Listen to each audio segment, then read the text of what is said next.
As Ron Kennedy pointed out in his book, Reclaiming Liberty, quote, "The 20th century in America witnessed glorious victories for those who believed in extreme federalism, big government, centralized government control, liberalism, and socialism.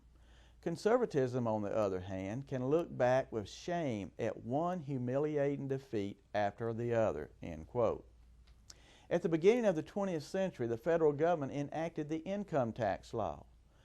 Conservatives fought against it, lost, and never mounted a counterattack. The same can be said for every other socialist victory.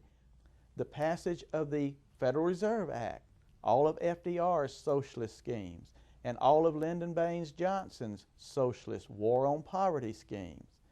Conservatives always opposed, always lost, and never mounted a counterattack. All the while, the scope and power of the federal government grew and grew. After 100 years of conservative failure, don't you think it's time to rethink our strategy?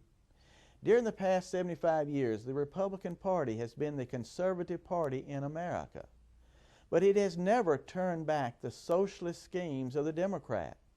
Often, the Republicans have joined the Democrats to defend those schemes.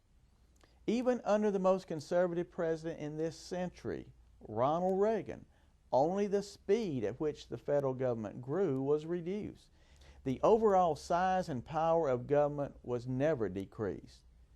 Even after the vaunted Republican Revolution of 1994, and after 3 Republican presidents and a Supreme Court filled with Republican-appointed judges, government continues to grow and society becomes less civil.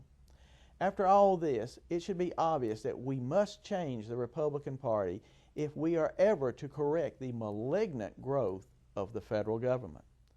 The party of conservatism must be dedicated to returning to we the people of the sovereign states the ability to force the federal government to live by the Constitution.